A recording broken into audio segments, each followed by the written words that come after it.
Hey guys, Perrin here, and in this lesson we are going to talk about how to actually analyze the search results if you find a keyword that you think you might like. So normally we start with the free way to do it and we move into a paid way to do it, but for this one I'm going to start with the paid tool that I like to use, which is Longtail Pro, only because Longtail Pro puts together all of the metrics you need to be looking at for the most part if you're using a free tool. So I want to look at the paid tool first. We're going to use the example that we used from the last video. Our seed keyword was pull-up. We're imagining we have a fitness blog and we're trying to find keywords about pull-ups. Maybe there's a pull-up ebook we want to promote. Who knows? So I've looked at a whole bunch of pull-up keywords. If I collapse this, you can see that I found a whole bunch, and up here you can see that there are like 2,800, although these aren't just about pull-ups. And we're looking at this keyword. I've calculated the competition. It looked like it was pretty good, so I'm doing a more in-depth analysis, but the keyword is how to do a proper pull-up. If you're looking at a specific keyword in Longtail Pro, you can see all of the metrics that it's pulling in from various places, mostly from Moz and from Google. So let's just go through them one by one. First of all, you want to look at the title. If it's not an exact match title, then it's probably less competitive. Rumors are Google is getting better at understanding what a page is about, and the exact match title doesn't necessarily matter as much. However, it's a good indicator of relevance. So you can look at a title and say, is this page really answering the question the searcher is probably looking for? The more pages that really are answering the question, the more difficult it's probably going to be. It also looks at the average page authority. The average page authority, or I'm sorry, it looks at the page authority for each result, and it gives you an average down here. But if you're using a free tool like just Google itself, one of the best ways to look, or one of the things you're going to be looking at most, is just the average page authority, right? Page authority is a metric from Moz, and it tells you the general power of that page. It also shows you how many links that page has. The total links counts internal links and no follow links. And then it shows you how many juice links, which means do follow links from external sources, or equity links is what Moz would call it. The more equity links a page has, the more powerful it is and the more difficult it is to beat. So if you're looking at both of these, the juice links really is the most important one. Overall domain authority, which is also an important ranking factor. High authority domains tend to rank for stuff quicker and easier, and they can be more difficult to beat. It doesn't necessarily mean that you shouldn't go for it.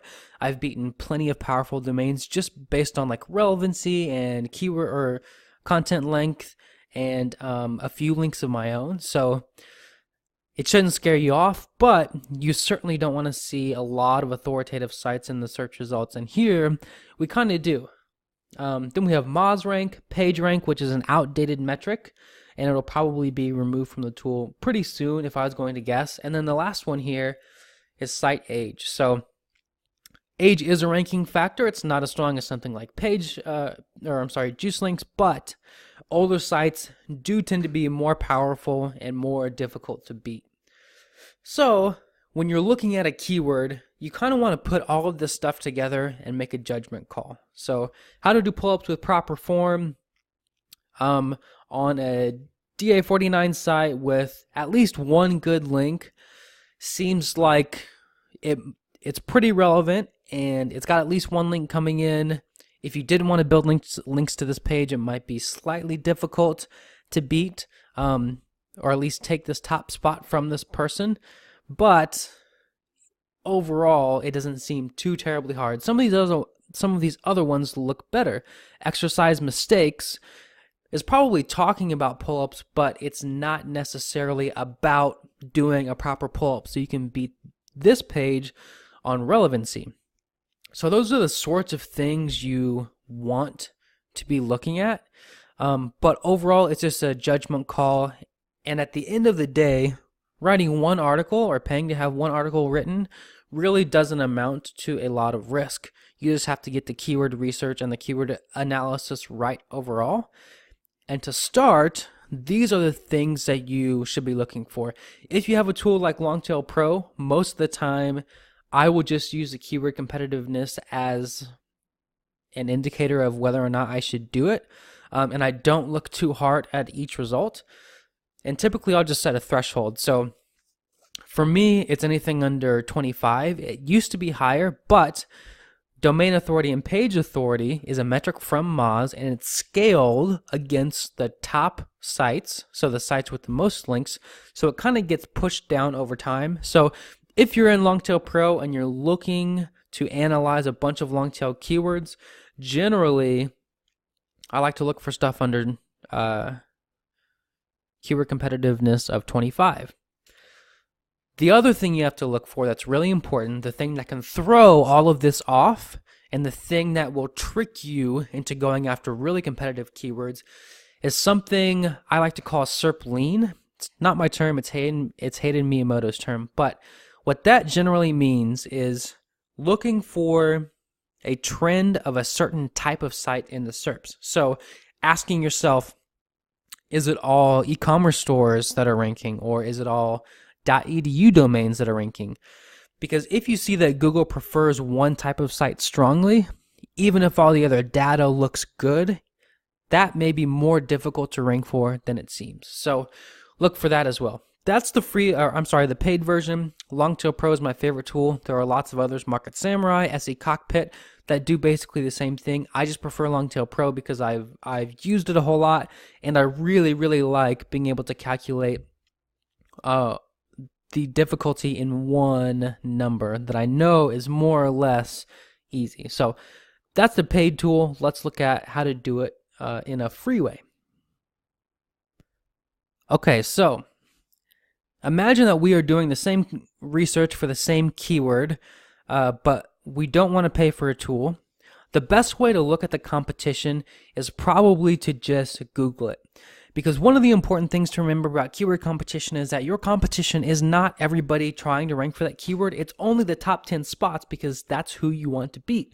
You want to beat these people to get into the top spots in Google. So the obvious drawback of this is that you have a lot less data, and you don't have a paid tools algorithm telling you how easy or hard it is to rank for. What I like to do is just install Mozbar. Mozbar is a free plugin. You can find it in the Chrome store. If you install it and you turn it on, you will see a little bar underneath every single search result.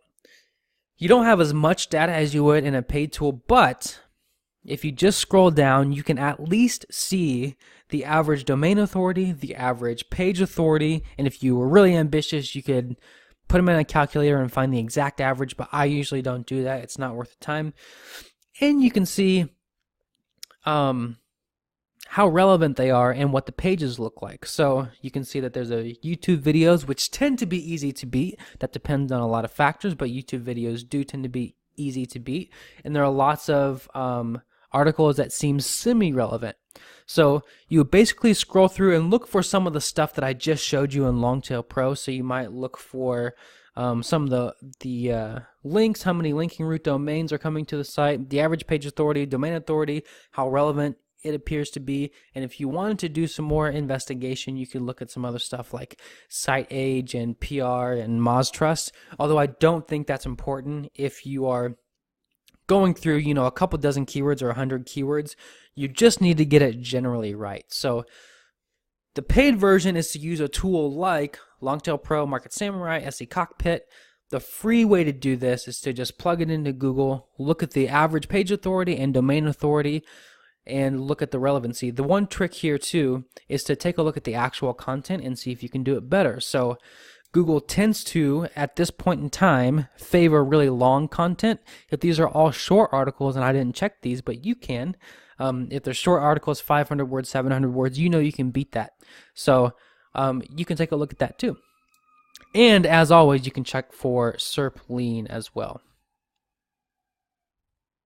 I almost pushed stop on the recording button, but I remembered that I had something to tell you about analyzing the search results.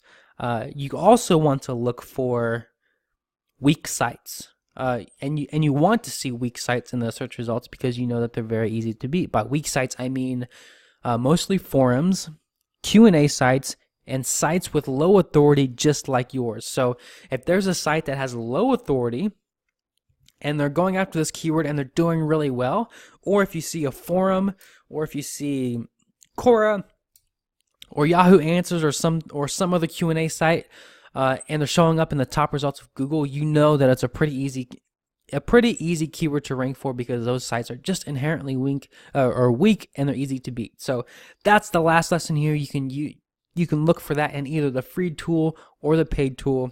Go forth and conquer, apply all of this, and see if you can find some great keywords by analyzing the results. Good luck.